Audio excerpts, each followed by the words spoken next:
fall. That's a double kill here for Cool. Right underneath the fountain. There's the last second Guardian from Faker. But there's a Lancet. Brilliantly done. Wild Turtle taking down the mid. Sorry, Tabzz is going to be dead. Here comes Faker. Here comes Bengi. I think we can do it, but it's going to be really, really hard. We can't drop one game. 뭐 쭉쭉 올라갈 생각이고 뭐 좀 더 높은 곳에서 그 실력을 보여줄 수 있도록 노력하겠습니다. We have to win every match basically. We have to go 4-0 and then we need to be lucky with the rest of the matches. We have to keep our morale up. We have to practice a lot and we have to perform at our best. 我们觉得我们有很大机会出现了嘛，就会尝试一些其他的东西吧，可能。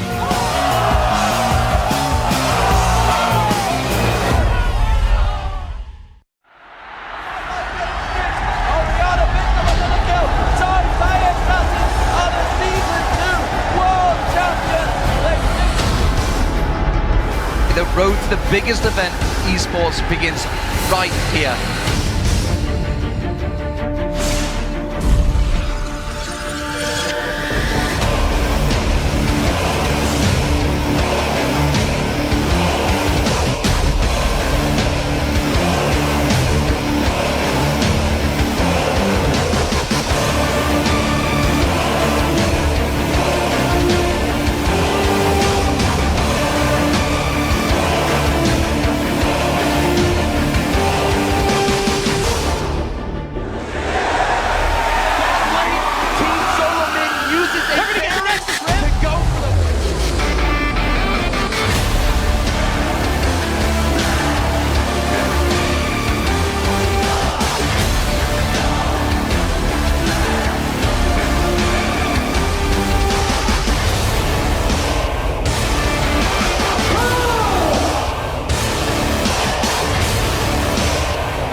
For Day 5 of the League of Legends Season 3 World Championship!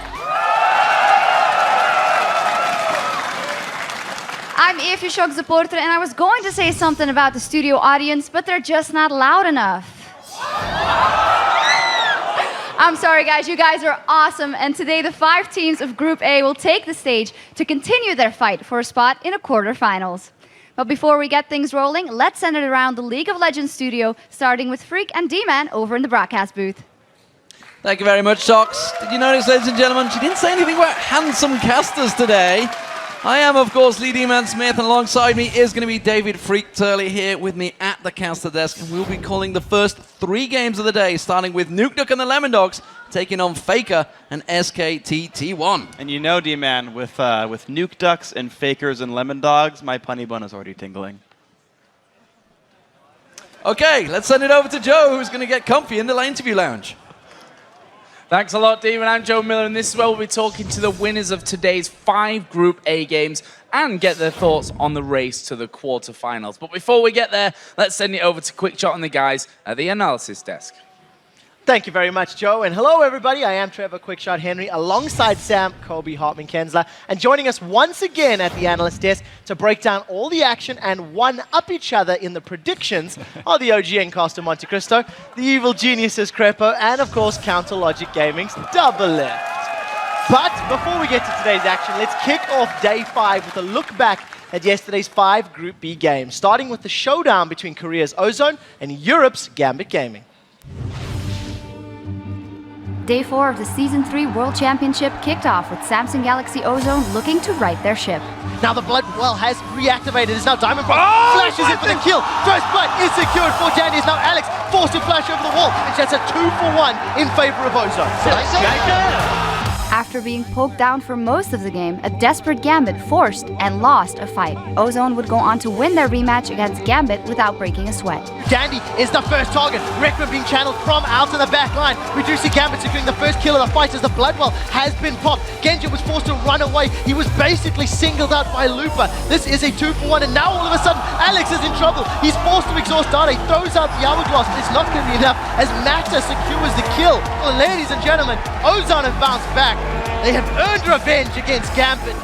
Completely controlled this game. Up next, Xpic's Ari was too much to handle in Fnatic's matchup against Vulcan. Yellowstar's been able to save Pushy for a while. He does flash, gets away from the cocoon. Tower damage is there. The barrier bait is up. Now the tower turns onto Bloodwater. First blood is secured, but look in the background. Pekka's used the teleport. He's been able to pick up one. Now barrier is down. Pekka's low on mana. Zuna dropped to 150 HP. Final rush is going to be enough. Pekka with the double kill, 3-for-1 to Fnatic. And with the win, Fnatic take a commanding lead in the Group B standings. Glacial Doom comes out. Now the arrow does catch Sid. That is immense. There's been no Hemo Plague yet. They've traded mid laner for support in mid lane. Now Sid forced backwards. The Hemo Plague was out, only catching Pushu. That's not going to be enough to kill him. Psycho Sid's going to be the next victim as we do see the Cell division coming up. Cyanide has got a double kill in the background, and Zuna, the only member of Vulcan to survive. Vulcan calling it quits at 21 minutes, 30 seconds. Fnatic now convincingly in the lead of Group B. In the third game of the day, Mineski continued to struggle, while Gambit bounced back strong from their defeat earlier in the day. The slow catches Snoy and Kaigu. They instantly delete him. Knockup lands on the Kaigu. Now he's the next target. That's a double kill for Voidal. Channeling is in Edward and picking up 2 kills on Sona. It's a very, very convincing win here for Gambit. Mineski at 0-5. Gambit holding on to the potential of making out of the groups. The last time Fnatic played Ozone, they defeated the Korean team in just 33 minutes. This time, behind not 1 but 2 quadra kills, it took only 25 minutes for Fnatic to force a surrender out of Ozone. Peke comes in to try and clean things up. Lupa going very low. Him and Cyanide battling. There's a triple kill for Peke, and I've got a feeling it's not over. Lupa going to have his passive pot, but it's not going to be enough to keep him alive. This is going to be the first ace of the game for Fnatic. Now they turn on towards him. Cyanide's passive pot. Dade, he's had to walk away as Imp will go down in the end, and they dive for Dade as well. That's going to be 4 kills for Fnatic, and surely the game with that quadra from Soas. The surrender from Ozone, and that was another dominating performance by Fnatic against Ozone. With nothing to lose, Mineski were trying to play spoiler in the last game of the day, but they could not spoil Vulcan's nearly perfect start. Zuna comes in from the backside. Snoy in trouble. Mithy flashes out. Exo now getting locked up. He's already used his barrier. Can he get away? There's a flash over the top. Mindcloud. Yeah, he gets away as well as the grasping root landed. There's a stun card. TG's a dead man. Sid picks up another kill for Vulcan. And Vulcan would have no problems on their way to the win, keeping their quarterfinal chances alive. There it is, he's on the fountain, but he's pulled it nonetheless. Yume goes down, triple kill for Zuna. And Vulcan pick up a very one-sided victory to keep their hopes alive. Gotta feel good there for Vulcan. They need to take the momentum from this game and move it throughout the rest of the group. Some incredibly strong performances from yesterday's games, especially Fnatic. Yeah, I do love me some Assassins. Yeah, I can't give them 2 of them. And with only 2 games apiece left for the teams of Group B, let's check out the fully armed and operational standings. In first place, it is Europe's Fnatic, who's just 1 win away from clinching a spot in the quarterfinals. In second place, it's Gambit Gaming, with Vulcan and Ozone 1 game back in third. And finally, there's Team Mineski, who's still looking for their first win of the tournament. Now, Fnatic looked great yesterday, and unless they lose both of their games on Saturday, they are in the quarterfinals. Of the other 3 teams in contention, Gambit, Vulcan, and Ozone, who do you guys think is looking the strongest from yesterday's matches? Let's start this off with Kobe. Well, I have to say, technically Gambit are ahead. They're 1 game up, so if they win their games, then they're in. Crepo, what do you think? Yeah, Gambit's playing against Fnatic and Vulcan. That's not going to be easy. I mean, that's probably realistically going to be a 1-1 record coming out of that. So they actually still have a chance to get into a tiebreaker with Ozone. But then still Gambit takes it, I think. Ozone's not looking sharp enough. Yeah, I agree. I said I'd give Ozone that 1 more chance, and they did well against Gambit, but they fell back into some pretty bad habits against Fnatic, and at this point, I'd much rather see Gambit go through because I think they're going to offer better quarterfinal games than Ozone. But Ozone does play Vulcan and Mineski. They should be able to take up a 2-0 there. So I think we may end up in some sort of tiebreaker situation between Gambit, and that will be really exciting. Yeah, and just because they're playing Mineski, which is like a free win, they just have to beat Vulcan, really, and that should be pretty. I mean, like, I just give the odds on Ozone to go 2-0, but I think Gambit is going to go 1-1, losing to Fnatic, because historically they've always lost to Fnatic, right? So that'll just put them at a tie, 5-3. Yeah, and also just to talk about this, that all three of you guys have mentioned the tiebreakers. If a tiebreaker does occur, they will play a tiebreaker match. Crep will be very familiar with it, as will many of Don't know what you talk about, Trevor. Yeah, many of the guys have watched the EU LCS. But before we get to tomorrow's exciting conclusion for Group B, we do have 5 more Group A games tonight. Let's take a look at the standings heading into those matches. OMG is on top with a flawless 4-0 record, and if they can win their matches against Gaming Gear and Team Solo Mid tonight, they earn a spot in the quarterfinals. In second place, it's Korea's SKT T1 with Team Solo Mid sitting in the middle of the pack. And rounding out Group A are Europe's Lemondogs and Lithuania's Gaming Gear. All right, it has been a couple of days since we've seen the teams of Group A on the Rift. I want to talk to you guys about what your key things to remember are about tonight's matches. So let's kick this off with Crepo. In this group, we saw a lot of the 3 versus 1 dives. That entire early game metagame that was really dominant in Europe a while ago. That's not as dominant in Asia, so we have to see how the Asian teams actually deal with it and whether they learn from their mistakes, especially SKT1. We always say that they have a really good coaching staff, but I'm not sure if they improved enough. Well, we'll find out. I mean, I did talk to Koma, the coach, just a couple days ago. He said that they knew about these flaws in the early game. They weren't going to repeat these mistakes. And he promised me after I told him, hey, your guys aren't performing up to what I expect from you. He said, well, SK Telecom fans, you're going to see an entirely different team in the second half of this group stage. So they've got to put their money where their mouth is tonight, that's for sure. So Monte Cristo just got a ticket for a new hype train. Well, while TSM is going up against SKT1, a lot of people are discounting them already. I talked to them. They have a pretty good strategy coming in that they formulated just for today. I'm not going to give anything away, but it just comes down to execution now. If they can actually execute on that strategy, it does sound like a good plan. Yeah, I talked to Reggie as well, and he said the last time he played against Faker was Immortal versus God, and this time he's going to make God bleed. So, well, I don't know if I buy into that because I think SKT1 has shown stronger, but TSM's first 10 minutes, their early game is shown really, really strong. It's just the fact that they don't really keep up mechanically. They just keep misplaying at really key moments, just getting themselves in these great positions and then misplaying it is really costing them. They did have really good conceptual play in the early 10 minutes, but yeah, as he said, mechanics is, we'll see which TSM shows up today. Yeah, that's the real question, making sure they don't make those costly mistakes and not losing a lane quite as badly as Dyrus did. All week long, we have been picking the analysts pick the winners of the group stage matches, which they've been doing pretty well with some mixed results. Let's actually take a look at the standings of how those predictions are going. At the top of the standings are you guys, the viewers, with an amazing record of 20-5, while the casters and Monty are currently tied for second. And finally, Doublelift and Crepo round out the bottom of the table. Just a few correct predictions off the pace. Before I get to the first picks of today, let's take a look at the schedule, guys. Up first, Nukeduck and the Lemondogs try to turn things around when they challenge Faker and SK Telecom T1. Then OMG tries to keep their perfect record intact when they take on Gaming Gear EU. After that, Team Solo Mid looks for the first win against a Korean team when they battle SK Telecom T1. Then in our final 2 matches, Gaming Gear faces off against the Lemondogs and OMG battles the fan favorites, Team Solo Mid. Right, and as we've been doing before every game, it is time to choose your winner for the first match of the day. This is going to be Lemondogs versus SKT.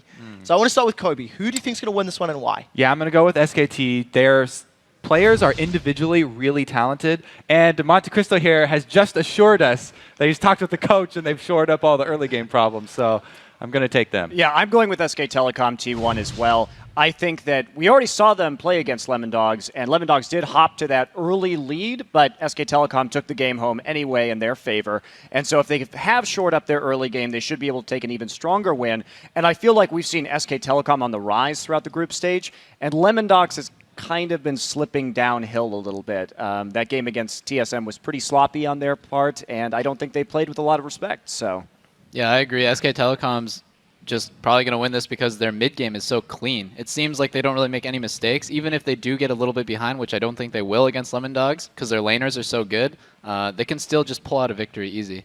Crepo, is it all gone for Lemondogs? Where's your vote? I'm rooting for them, so I'll be voting for SKT1.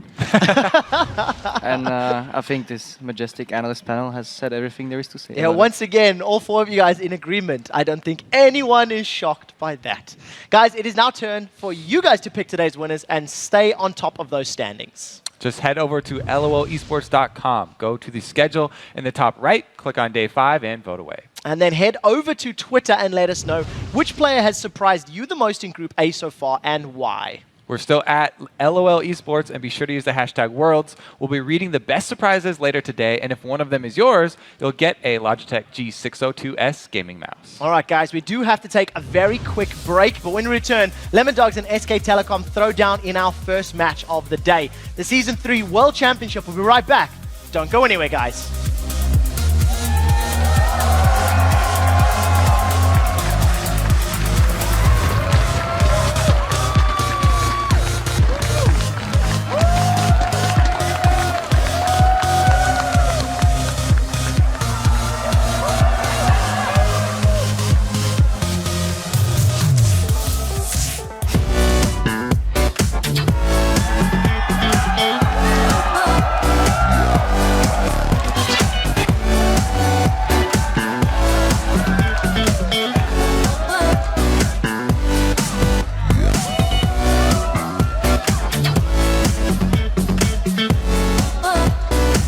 Welcome back to the Season 3 World Championships live from Los Angeles, California. It is time for our first match of the day. It is going to be Europe's Lemondogs versus Korea's SK Telecom T1. And if the rematch between these two teams is anything to go by the day one fight they had, they're going to come out swinging. And Lemondogs in that game came out swinging for the fences. They had a very risky, super hardcore all-in level 1 strategy that was really cool. And in the end, they got first blood, they got the first turret, they had some early control, but the mid-game control from SKT, that was too much for Lemondogs to take out. And as we saw, SKT took that game pretty convincingly. Now, coming into the game, though, Lemondogs had a really solid plan. I talked to them, their picks and bans, they basically predicted all of the SKT picks and crafted a strategy that they thought was going to counter. The problem was for the Lemondogs, they failed to execute it very well, and Faker pretty much made everything happen. He got Ari, and he destroyed the opponent mid laner.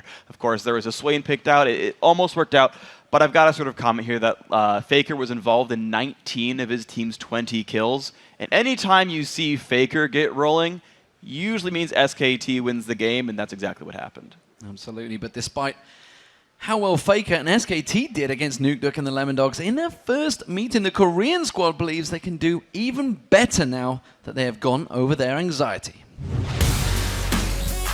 Well, SK Telecom, you have two factors, and it's basically Piglet and Faker that are very strong players.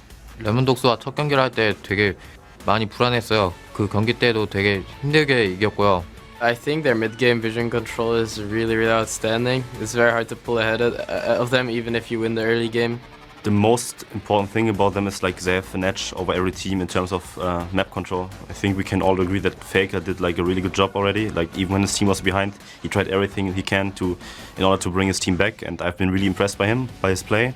레몬독스 팀도 좀 잘하더라고요. 저희가 좀 방심하고 왔었는데 첫 경기를 하고 나서 좀 그나마 좀 방심이 풀렸던 것 같아요. We're not really scared of any one of them. We do some respect bans, but that's pretty much it.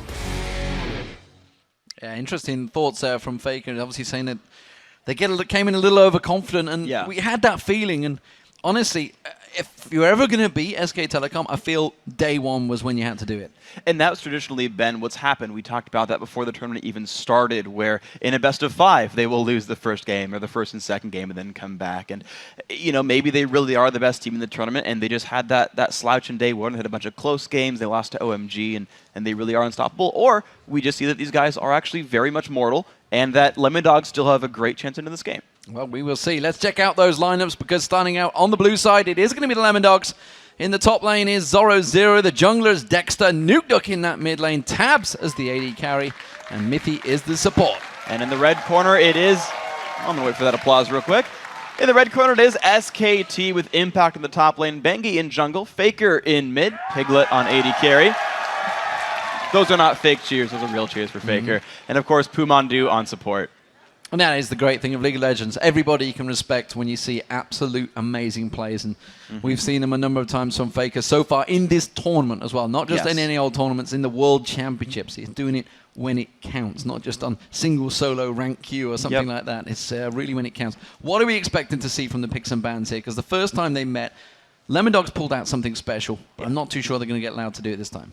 I talked to Tabzz briefly before the game started a couple hours ago today, and he said they had a plan ready. Now, I don't know if it's a really cheeky plan where they're doing something like Swain again and baiting all the picks out, but just from what I've seen of Lemondogs, they're very intelligent in picks and bans. Here's the Vayne ban coming through saying either they ban Caitlyn as well or steal Caitlyn, or they're saying we know Piglet's going to play that champion and they're ready to deal with it. Interesting. Kennen being taken away as well. Lee Sin taken off from Bengi. Shen taken away from Zyra. These are actually all top lane champions aimed at Zyra so far. There's the Ahri ban. Zed may get through. That's the real question here, is you've got champions like Zed, you've also got Fizz in there that we've seen both these guys run, and SKT are now considering what their ban is, because SKT have actually traditionally first picked Ahri whenever available. There's the insta-lock Zed.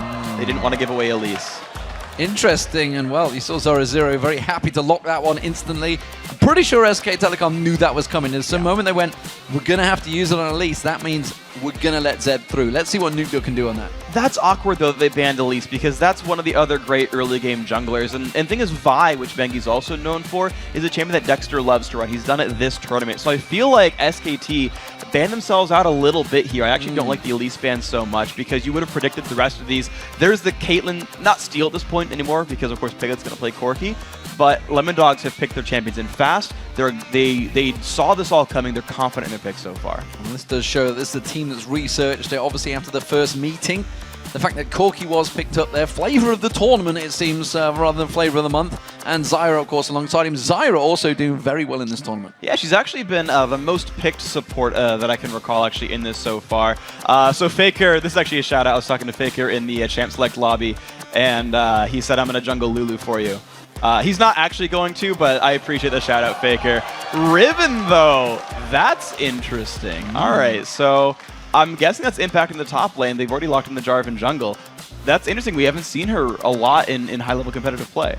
Yeah, we haven't seen her at all this tournament. That's the first show in this tournament, so that notches it up to, I believe, about 48, 49 champions used so far. Sona looking like to be the support alongside that Caitlyn. So strong lane that will be up against Corki and Zyra. Maybe going to try and push them out of that lane or force them into a 2v1. Yeah, here's the interesting thing, really, is early on, Caitlyn and Sona's going to have a better lane here, because they're just going to deal damage from farther away and have undodgeable poke. But once levels start coming in, once you hit level 6 or even level 5, Corki starts doing a lot of damage to the Caitlyn and can weather the storm, as it were, and it starts to get more difficult. So early laning would go to Lemondogs, but as, like, if it is a 2v1 and they swap back into a 2v2, that goes to SKT's favor. Well, we did see, of course, yesterday, Fnatic using that Corki, and actually the power, the damage that they can do early on kind of wasn't really respected by, I think it was Dade, wasn't it, that got caught out a few times. Final pick coming out. This is going to be for Looper, it seems. Oh, wow. So, take us through the picks, because where the heck is Faker going to be playing? He's not going to be on Singe, he's going to be on Riven. This is a counter pick that no one saw coming. Faker, knowing he's up against Zed, and now I take everything back that I just said. Because they're like, oh, we know you're going to... Because they removed Elise, which is the other champion that Lemondogs had first picked, saying, we know you're going to go for Zed here. We'll counterpick you with Riven, and Riven's going to stomp on that matchup. Faker's going to want to fight Nukeduck, and Nukeduck's not going to like the results. Well, we'll see how it works out for them, because Lemondogs, well, they could switch it around. What do you see from Lemondogs? Because let's not forget, they could decide to switch it to a 2v1 in that mid lane. And 2v1 mid you can do. The one downside you have for 2v1 mid is that you can't deny experience. And you can't even 3-on-1 dive it either. So a lot of your options are actually removed. But at the same time, you then free up your lanes to roam around.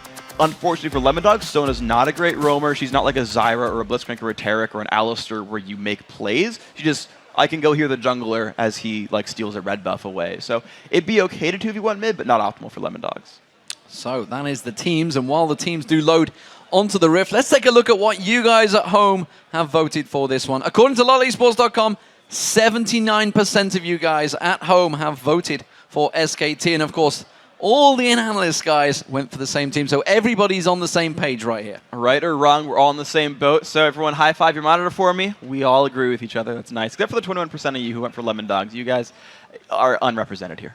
Well, to be fair, Lemondogs generally don't get the vote anyway, so No. they're going to be fairly used to this anyway. What was the stat? Like 25 out of their 28 games in the regular it's something season? ridiculous. The main one was against Fnatic, of course, when they played in the European LCS summer season. It was like 96% voted for Fnatic instead. Lemondogs still came out and won. So they don't care about the vote. Of course, the analysts, they all care about the vote because obviously everybody's chasing the viewers right now, and the viewers, well, they're all on the same page. So everybody believes SKT Telecom could be taking this one. We'll see how it works out because we are getting into the Rift. On the blue team, it is going to be Lemondogs, and the red team is SK Telecom T1. This is game day 5 of the group stages.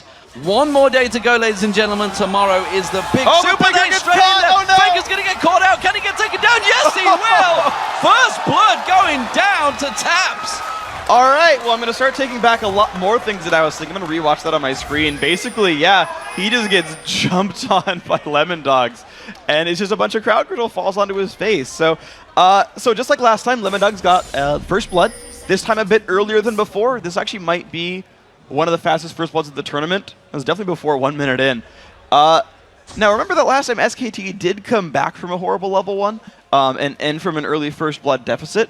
But Tabzz having boots now in the lane means that the 2v2 is going to be brutal. The fact that he bought boots tells me he's looking specifically for the 2v2 more so than before, because with movement speed he can abuse the range disparity he has against Corki.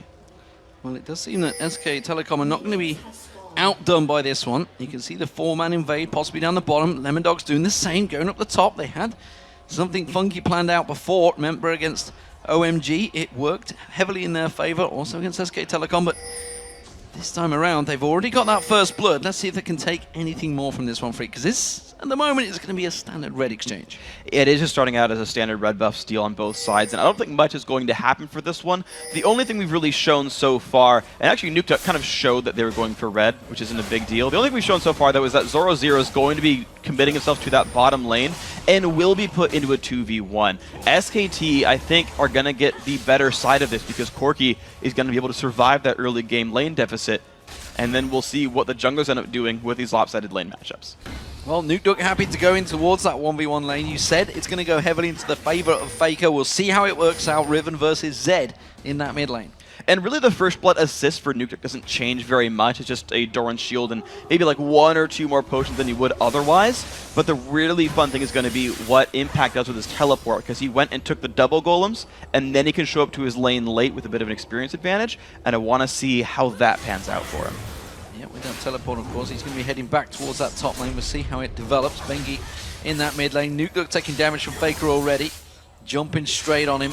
Straight up melee fight in there. But of course, the main thing is it's Lemondogs that have initiated this lane swap. So they wanted to have Tabzz and Mithy in that top lane up against Impact, while Zoro0, you can see down this bottom lane, up against Piglet and Mandu. To me, I think that was supposed to be sort of a mind game, and SKT won that mind game here. But at the same time, there's a 3-on-1 looking for the top lane, but it's right in front of Bengi. Well, Bengi's going to find Dexter. They've both got the double buff on, and Dexter's going to lay down a lot more damage to Bengi. He's going to get more to come. Instead, just forces him away. Mithy comes around the backside. Impact is on that turret, but no aggression on them just yet, which means the tower damage is not going to become, but surely in this 3v2 position, they can't go aggressive here. These guys won't be able to dive that turret easily, even though they're trying to kill the minion wave behind the turret, having the next one flood in.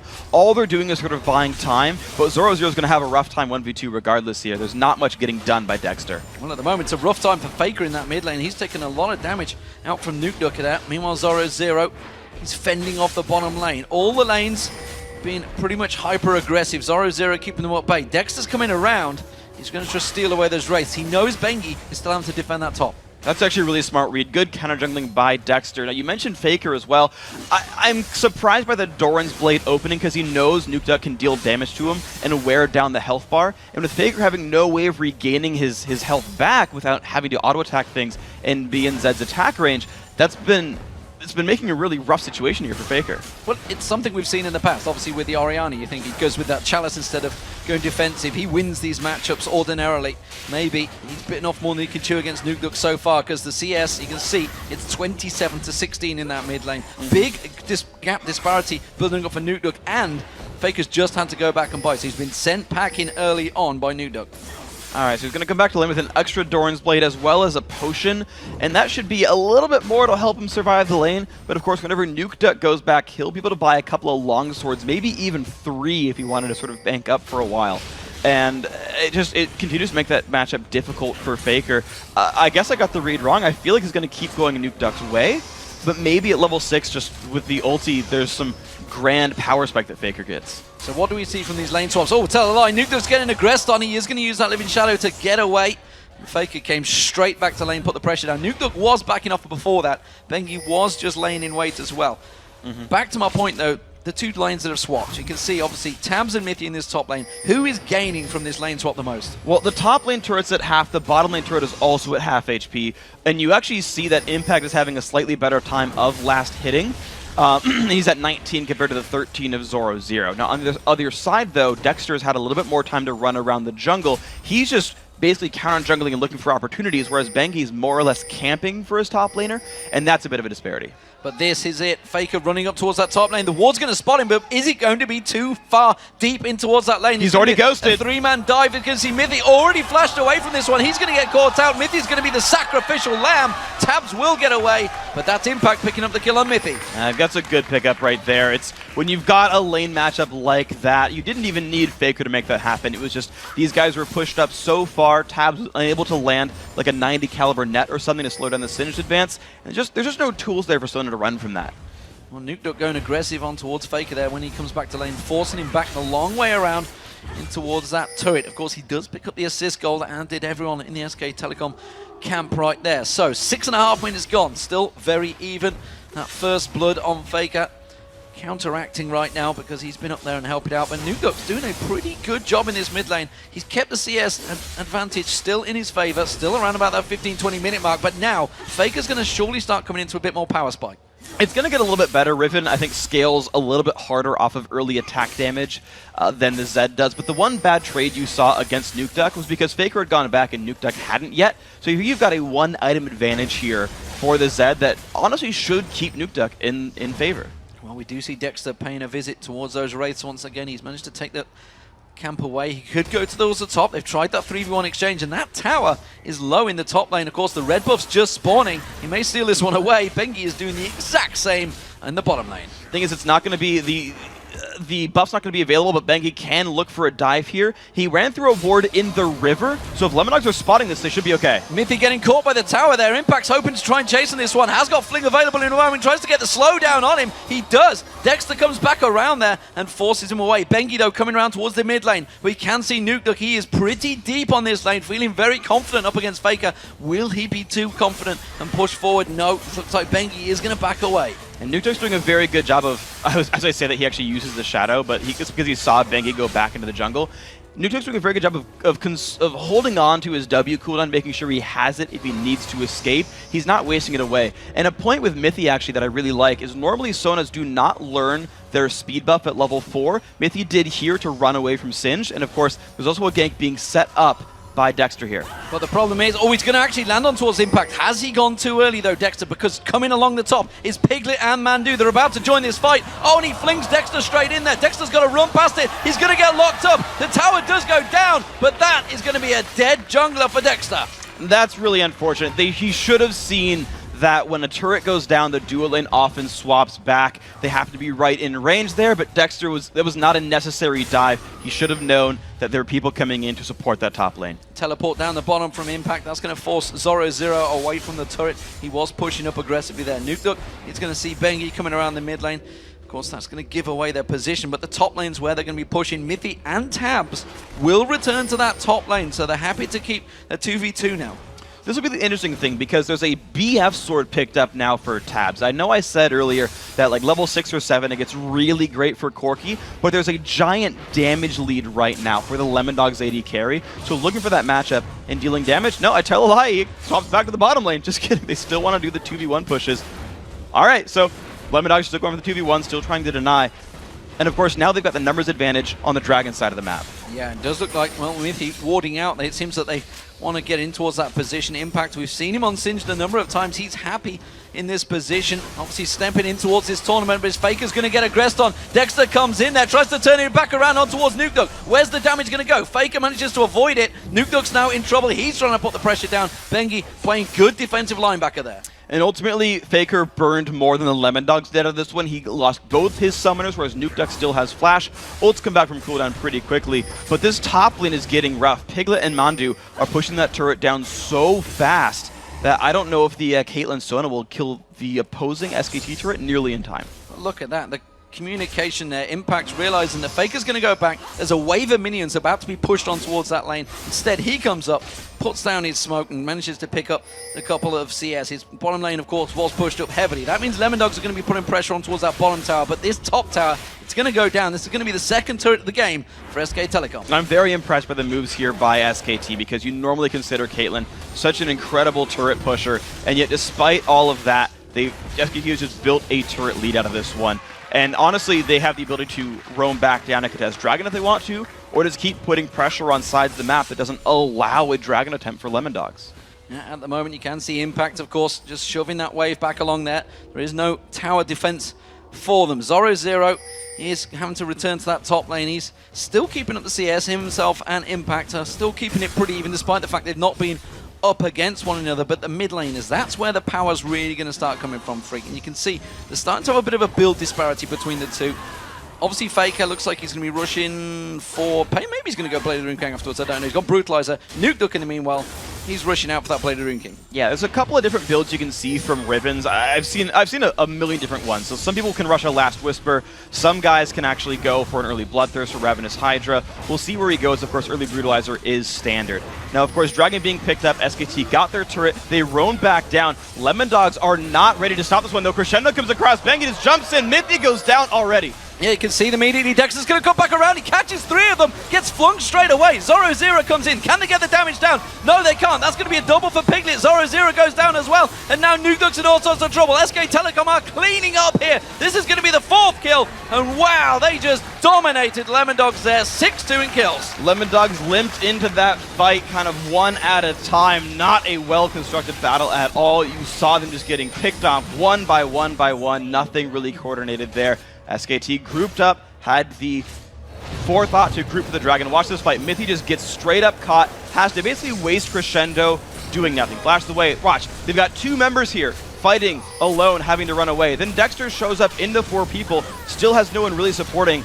Zoro comes in from the back, and it's too little too late. 2 people are dead before the fight really begins. And you can just see SKT grouped up. They chase down Nukeduck all together, and they don't let Tabzz get free shots from the back. So SK Telecom in full confident position right now. Once again, they're just systematically taking the bottom and top, taking that Dragon away, taking away a 4-for-1 fight as well. So big advantages gained by SK Telecom. What will they turn this one into? You can see obviously Impact had that Rod of Ages. Trinity Force just being completed by Piglet. Big power spikes starting to come out from the Koreans. And at this point, Corki has spiked massively. It's 13 minutes in, his Triforce is done, and this is normally a strength of Corki's. He spikes really hard in the mid game. Trinity Force is pretty easy to complete, or at least piece together. But now he's just ahead of the curve in terms of gold as well. Tabzz is sitting on a BF sword. If he wanted to go Infinity Edge, he's barely half the way there, but the mid lane's getting dived. You can see Nukeduck, he's going to get away from this one. Piglet and ManDu pulling that pressure down. Just off to the side was Bengi, and actually I was wondering whether he was going to head up towards the top. The two, Zyra and Impact, it's actually really the first time they've been up against each other in lane. And the actual difference in builds is interesting because I actually like Impact's build more. Zoro built to split push. He's going for a Sunfire cape, but aside from the Giant Spell, it doesn't help him fight against Singed very well, who's also got a level lead. So Impact's going to have a wonderful time at this 1v1. Well, Impact just trying to run on towards him. He's trying to keep that poison flowing, which he does impressively. That's actually his ultimate is not running, despite the fact it sounds like it is. It's just a spectator issue right there. Tabzz getting caught out in the bottom. Bengi pushing in towards that mid lane. A lot of pressure on towards the middle turret. This is going to be the third one of the game. And Piglet goes aggressive straight afterwards. Onto Nuke. You see that burst spike of damage. Remember, he has that Trinity Force. Dexter with the Assault Battery, but he's gone too deep. The rest of his team are not on the same page. Mithy can't help him out. And now it's a big push from SK Telecom in the mid lane. Faker's just going to eat the trap, no big deal. The mid-game spike is here for SKT. They've rotated everyone down to the mid lane. And notice that they got the rest of their lanes pushing in order to get this to happen. Impact went all the way down to the secondary turret. Bottom already got pushed out as well. And this 5v5 is just stronger for SKT. They can take any turret they want. Well, it seems the Lemondogs can't really defend this one. They're trying to clear that wave. Zoro0 is trying to be that big tank up front. They do finally force SK Telecom away. I'm not too sure whether it's forced or whether SK chose to actually just back away from that one. Well, they've got a bit of time to wait anyway because their minions ran out. They're not strong enough to just backdoor turrets in the face of their enemies. So Faker gets to roam to the bottom lane. He knows he can run away. Texter's ultimate is down, which is the only way Faker gets caught here. So you can see him actually take a fight if he wants to, but could also run. He may also turn this one around. We've seen him do it before, and Faker wants a piece of Nuke Dog. Not going to happen. The ultimate pops from Nuke Dog and finally gets him down, but he needed the help from Mithy. Otherwise, he would have gone down. That was a bit overconfident. Faker was sitting on about 2,000 gold. He had bought up a BF sword and boots his speed after coming back to base. If he had those items, he'd have won that fight. So you're right that Faker didn't get caught. He happened to go back into the fight and got overconfident. So, which was what he talked about in the video. Said I won't get overconfident. Seemed to still happen here, though. Seems to still have that confident flow, and why not? Because right now they are 6-3 up. Zoro0 gets caught and spotted out by that phosphorus bomb. Piglet, the ward gets placed in there. Bengi going to be taking away this blue buff from Nuke Dog. It's not going to harm him too heavily because not a lot of heavy mana champions, if many at all. Yeah, there's no real need for the blue buff from these guys. It actually works incredibly well on Vi. Getting more abilities out is pretty massive for her. But in the end of the day, it's just SKT taking blue because it's taking map control. These guys are very, very good at taking control of the mid game and not letting their opponents breathe. You're seeing Impact not even let Zoro last hit minions here, just body blocking them with himself. Of course, Zoro trying to freeze the lane if he can. But I don't know if it's going to mean much. It's going to get flinged to take damage. Just going to fling him back over. Impact causing a nuisance of himself, and the rest of the team are gathering in this mid lane. You can see Faker and Bengi there. Mandu just off at the side. Piglet joins the top lane. They're going to go aggressive. They fling Zoro0 in. They may have the damage to burst him down here. He's on that turret. He's a big tank, but he's not quite got enough. Gets away with it just about Zoro0 there. Now they can see the transfer around. Can the rest of Lemondogs try and chase on towards it? Impact is low. Piglet is low, but there's no one really there to respond. And look what just happened there. Impact sat there tanking the turret against the main tank of Lemondogs, saying, Bengi, Piglet, just keep hitting him. Just keep hitting him. He'll fall down eventually, and forced the defending team away in a just 2v1 turret dive. That is what SKT are doing here. And now I want you to pay attention to the pink wards. The ward control is now what's important for SKT, because if they want, they can set up a trap at Baron and force Lemondogs to face check into it if they don't want to just play the siege game. The Dragon fight coming in 45 seconds time will certainly be one of the pivotal moments in this game. You can see Tabzz, he's got that Infinity Edge built up now. Piglet, meanwhile, getting towards that last Whisper, trying to gain in there. Faker chasing down on towards Nuke. They realize if they can take him down, he's in all sorts of trouble. He's going to try and turn his ultimate down. Flashes away from this one as well, but that will force him away from the fight. He's got 25 seconds to go back and come towards that dragon, or it's going to be all over. And Zoro0 is nowhere to be seen for this one. This is surely a dragon for SKT. Yeah, there's no way Lemondogs could challenge for it, even if they did have all 5 members around. Instead, Lemondogs are making the best of a bad situation, trying to get Zoro0 some farm at the top lane. With the Sunfire Cape, he will push fast, but of course, Impact has teleport. So if SKT want, they can just defend the turret without much issue. And of course, only sending a couple people to take the dragon to keep the bottom lane pushed as well. SKT are confident. They've got the control to 2-man objectives and defend the other ones with 1. Here's an interesting perspective. Zoro0 up against Faker in that top lane on the golems. Has he got the damage to take him down? It seems he may have. Scares Zoro0 out the lane and takes the golem. Exactly. This is just Faker, who is massive. His team is ahead. You've got 3 turrets and all the dragons. Faker has 5,900 gold to the 4,900 of Zoro0. Even though their minion kill scores are reasonably close, 8,000 gold lead has been built up from globals, and that's going to happen for every member of SKT. Each single person there can outduel their counterpart. So we see Dexter backing off himself, trying to create situations throughout this one, but simply put, it's not worked out for him. Went a little too aggressive in that top lane early on, and it seems to have just swung like a pendulum for SK Telecom ever since then. You can see that mid lane turret already taken a lot of damage. Tabzz is desperately trying to keep them off this one. SK keep coming back, keep returning to this mid lane. They're just getting that little poke on it every time. And that's what, honestly, these guys are doing. Is you saw MonDu actually put a plant down because turrets will hit plants before champions. And so he's like, yeah, just get 2 free attacks, we'll back out in time. There's really no rush for SKT. These guys scale into late game just fine, and they're constantly clearing away the jungle as well. There's really no pressure for them to win fast. They can just keep building a lead and take the advantages as they show up. SK Telecom trying to set a trap here, but I don't believe Lemondogs are going to fall for this one. They're not really looking to ward out that Baron just yet, although will they? Dexter taking a look towards it.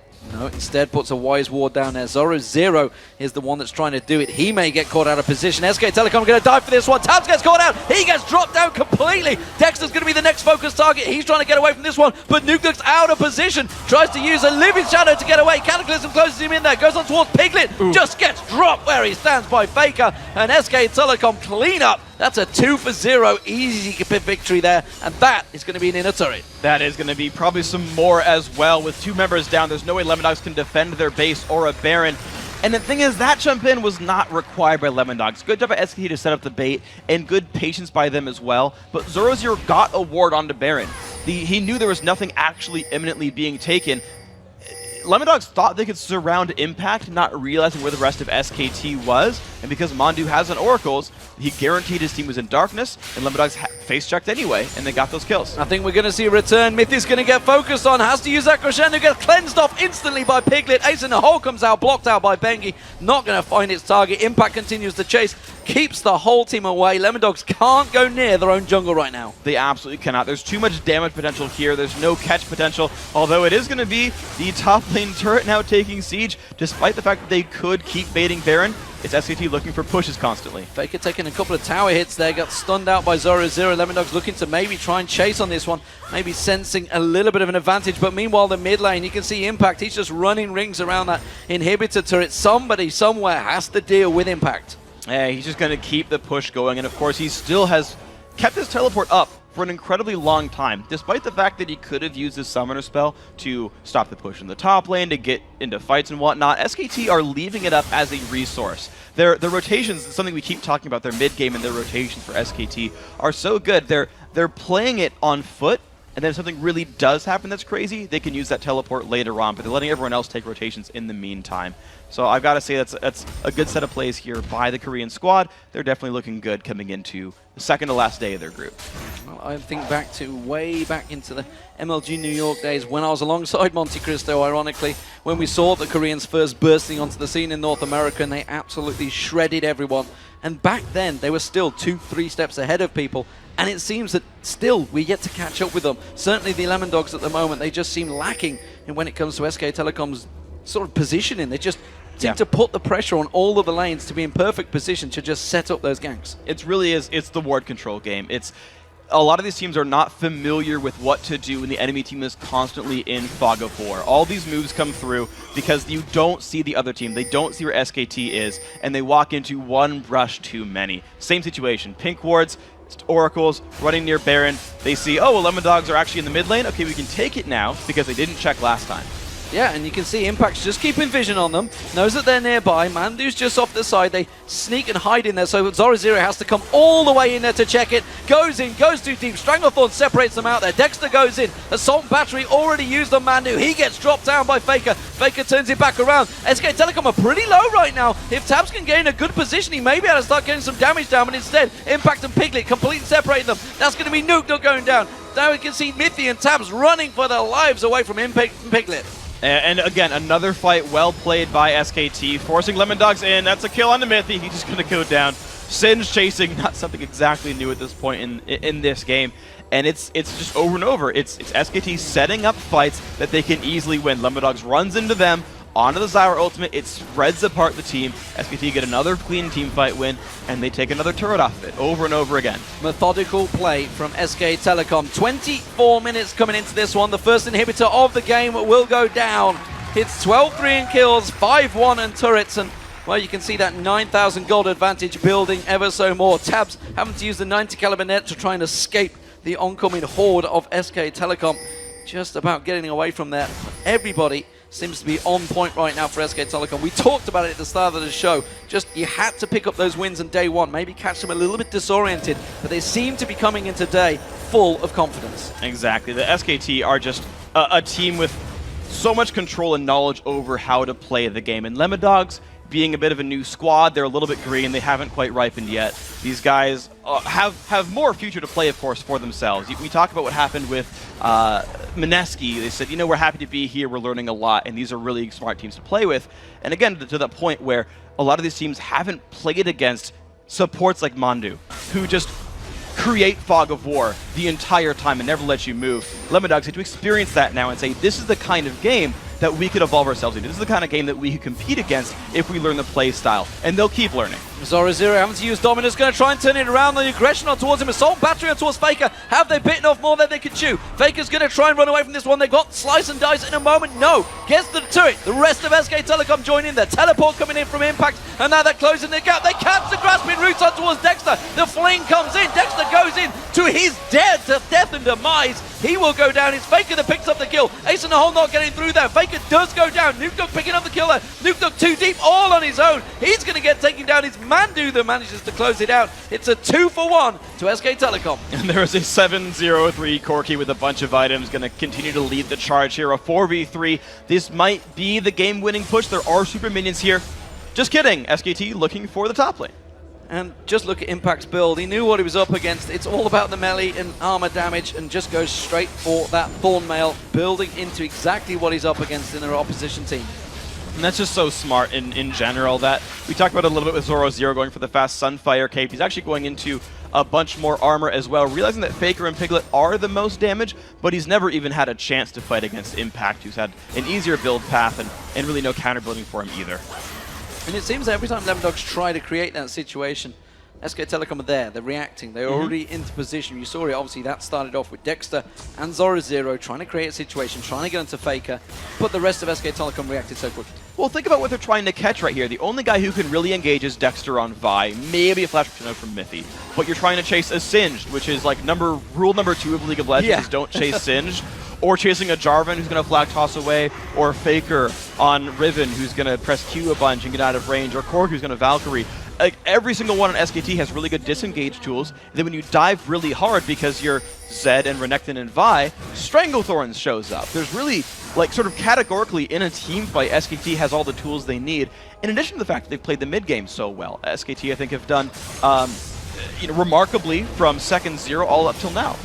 Well, it is going to be the Baron for SK Telecom, not a person from Lemondogs anywhere near that half of the map, let alone coming in to try and get it placed. But look how many ping wards are down and around that area. They have full vision control of the entire area of Lemondogs jungle. And that is SKT earning that Baron. For the last 10 minutes, they've had that area pink warded, and Mandu's had an Oracles, and every time Lemondogs, sticks their nose in there, tries to chase him down, and gets kicked back for it. And finally, SKT trained them to not look for Baron because it's gone bad every single time. Of course, now SKT have Baron, and we're probably going to see them push in for another win here. Well, he did manage to avoid a couple of puns there, Freak. I'm disappointed in you. Sniffing the air right now is SK Telecom to see if they can find Lemondogs. And it does seem that it's going to be another free inhibitor turret. There was no fight put up from that one because Lemondogs realizing they can't fight for this one. Look at that. Tabzz putting damage onto Impact. He's just laughing at him in his face openly, realizing that they can't do anything about this one. The battle for the Nexus turrets will follow. Faker goes in on towards Dexter. Zyra goes aggressive. The ace in the hole comes out. Does manage to land onto Faker. Zyra gone way too deep away from his Nexus turrets. Where are you going, Zyra? Get back to your turrets. You do see the Cataclysm coming down. Crescendo lands down there. ManDu taken low. Tabzz tries to get in. He's gone too deep. Impact gets in towards him. Zyra will eventually go down to Faker. They realize it is all over. Bengi manages to get the kill onto Tabzz. Zyra continues to chase away from this one. Gets a little bit of lifesteal off those walls. Slice and dices away. But he's not going to get anything more from it. ManDu goes down. The rest of the base will follow. And it's SK Telecom taking away their first game of the day here on day 5. And the moral victory for Faker at the end. He takes down Zyra. Nexus falls over. This is SKT looking to secure one of those 2 playoff spots out of the group. They're a game behind OMG, but a game ahead of TSM. Now 2 at this point. So let's make it happen. confident performance from SK Telecom. And remember, first blood went down within the first minute of the game. It was Faker that actually got caught out, but it wasn't to be for Lemondogs once again. SK Telecom looking so strong here in day 5. Can they go all the way? Of course, the position's all up for grabs in this group. Big important game up against TSM later on, because that will really be that decider for second place. With OMG 4-0 so far in that group, you're going to expect them to maybe pick up another win today. It's definitely likely. If we kind of expand our look down to the playoff race, you do have to look forward, as you just said, to the SKT-TSM match. But when you look at this game, SKT, they looked pretty much like SKT. All right, kind of a silly play at level 1. Faker got a little bit aggressive, got caught out. All right, fine. But that didn't hold SKT down. They played the standard controlled game. I think they got lanes that they wanted. They got the first turret kill. Bengi camped for his top laner, and actually, with a couple lane rotations, picked up some kills that way as well, and just built a lead. Took a really good dragon fight in the mid game, and then controlled Baron, and that gameplay carried them through the game. Absolutely fantastic stuff. Flo, SK Telecom, they pick up their first win of the day. Let's get over to Quickshot and the guys at the desk to break it all down for you. Thank you very much, D-Man. First of all, congratulations to SKT. Let's talk a little bit about the game. Let's go all the way back to the picks and bans. We seen the Riven locked in after SKT had given away that Z to the Lemondogs. Cripper, you were talking about a little bit, and Monty actually mentioned that SKT were talking about the fact they've scrimmed as, playing Riven against Fnatic. But talk to me about the matchup a little bit and your thoughts. I just think this was a bait. Nobody in this tournament at this point will get Z for free or by accident, so they actually knew perfectly what they were going to do. And as you saw, Riven was a pretty decent matchup. We couldn't really evaluate how it went in the hands of these two players due to the deficit early. Faker had to blow his summoners on Faker Playmaker, but he was face shaking the bush. It was a pretty terrible play by Faker at level 1. No respect again. You have to respect the brush at least if you can't see who's inside. But from a deficit, he played really well, got back into the game, had a really good roam top. Maybe we'll touch on that later. Yeah, just solid play by Faker. I think this is the best game for him to kind of have a wake-up call where his ego or maybe not his ego, but his overconfidence can be toned down because he still won. And maybe this is the best time to have a wake-up call. Maybe I can't just be Faker all the time, no matter what. Well, that said, we also saw how the rest of his team can carry right there. And you can see that it was really a decision for them once Faker got down. When he roamed top for that gank, when Lemondogs was pushed up to turret in top lane, they intentionally gave that kill to Impact. Faker peeled off, and they waited for Singe to pick that one up. So at that point, they knew Faker was behind, and they were focusing on buffing up their other lanes. And that was Piglet's first professional game on Corki as well. He obviously had a pretty dominating performance. So there's a lot of threats on this team. I want to highlight something that they also did with Impact in particular, because after that level 1 start, we did the traditional sort of red buff trades that we see fairly often at this level of the game. Mandu was helping Impact steal away those double golems. He then recalled, ran back to lane. So not only was it taking that camp, Singe would have been sitting in a 1v2 lane doing nothing anyway. It was a great start and something that we don't see all too often at this level of play. But that's a kind of play that really abuses the fact that if you're in a 2v1 lane, you're going to be freezing the minion waves. And if you know that, you can take that assumption that pro teams make and make plays elsewhere on the map at level 1, come back in time to pick up that experience. There's basically two ways to people play a 2v1 lane. Either they push the wave on really quick, and on the second wave, they'll stack for a little bit, second wave push in the tower, early harass on the tower. Then there's the alternative where they slowly push it, and until the point where no more creeps are dying on your side, then they push it in. That's like a stack 3 or 4 waves. Generally, they synergize that with the jungler. If you know a team plays a lot like that, they will abuse the fact that their jungler is open. We've seen Darian do it as well in the European LCS match against us. We had no idea where he was.